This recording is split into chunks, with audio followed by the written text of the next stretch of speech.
Salut à tous et bienvenue sur ma chaîne éducative. Dans cette vidéo, je vous propose une expression écrite inspirée de Le dernier jour d'un condamné pour vous aider à mieux comprendre l'œuvre et à réussir vos devoirs. Restez avec moi jusqu'à la fin pour découvrir des conseils précieux et des exemples concrets. Niveau baccalauréat, examen de français, production écrite, chapitre 5, partie 1, chapitre 5.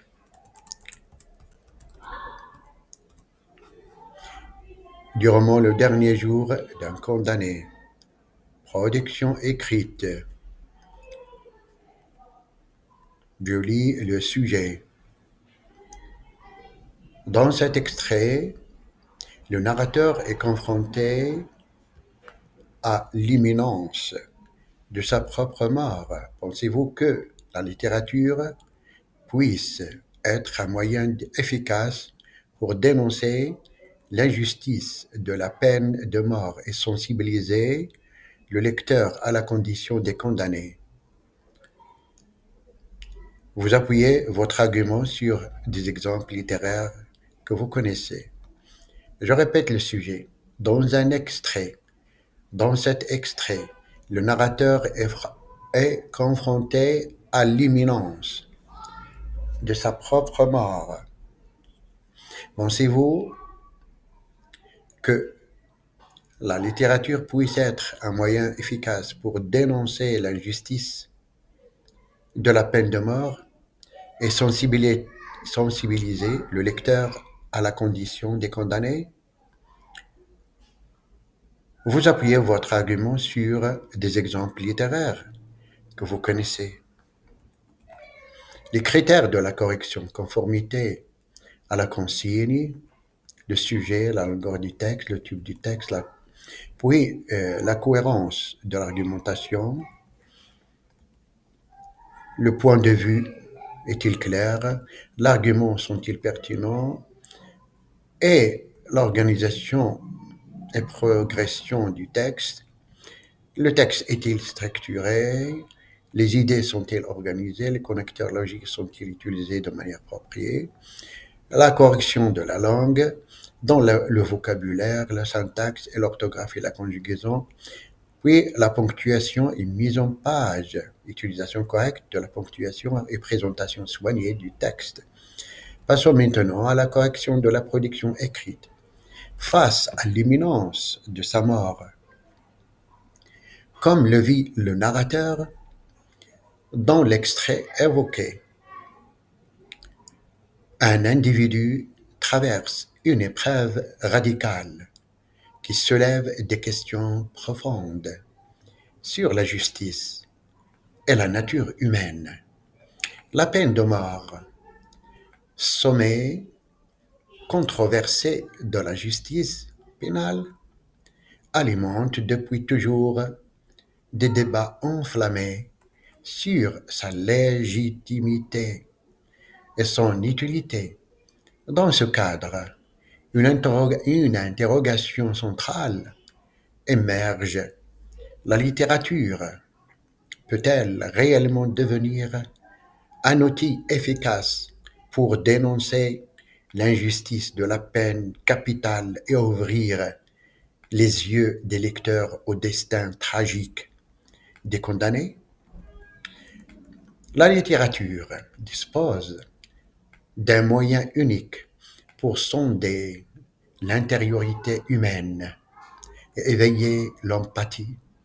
Un ouvrage tel que Le dernier jour d'un condamné de Victor Hugo, auquel votre extrait fait écho, plonge le lecteur au cœur des tourments d'un homme confronté à son exécution prochaine.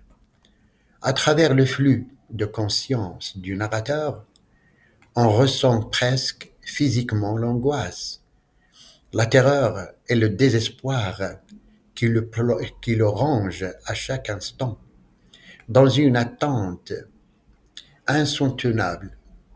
Cette proximité avec l'esprit du personnage brise les préjugés sur le criminel, dévoilant une humanité que la rigueur du verdict tend à effacer.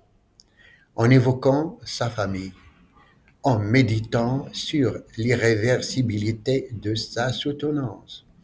Le condamné se dévoile sous un jour poignant, rendant tangible l'injustice d'un châtiment qui met fin à une vie. Par ailleurs, la littérature peut se faire l'écho d'un réquisitoire explicite contre la peine de mort. Victor Hugo ne cache pas son intention dans la préface de 1832. Son roman se veut un plaidoyer, qu'il soit direct ou implicite, pour l'abolition de cette pratique. Au-delà du portrait d'une souffrance individuelle, l'œuvre questionne les débats d'une justice et d'une société qui tolère un tel acte. Les pensées du narrateur exposent l'absurde prétention de la théorie de l'exemplarité et la sauvagerie d'une vengeance déguisée en justice. Les descriptions crues des préparatifs de l'exécution et les réflexions sur la figure du bourreau cherchent à provoquer chez le lecteur un mélange d'effroi et de compassion, l'amenant à douter de la validité morale de la peine capitale. Enfin, la pérennité des œuvres littéraires renforce leur rôle dans la sensibilisation aux enjeux de justice. Publié en 1829, Le dernier jour d'un condamné continue d'émouvoir et d'alimenter les discussions sur la peine de mort. Près de 2 siècles plus tard, d'autres textes comme Antigone de Jean Anouilh, bien que n'abordant pas directement ce sujet dans le même cadre, explorent des thématiques proches: la justice, le pouvoir, la révolte individuelle, et enrichissent une réflexion plus vaste, une réflexion plus vaste sur la conscience face à la loi, en offrant un regard humain et sensible sur des questions souvent abstraites. La littérature laisse une marque profonde dans les esprits, contribuant ainsi à faire évoluer les mentalités vers une remise en cause de la peine de mort.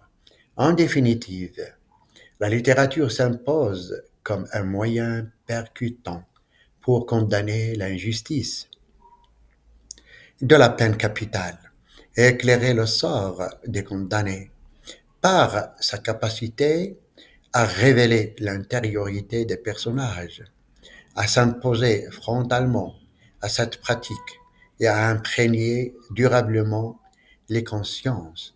Elle se positionne comme un levier précieux pour promouvoir une justice plus humaine.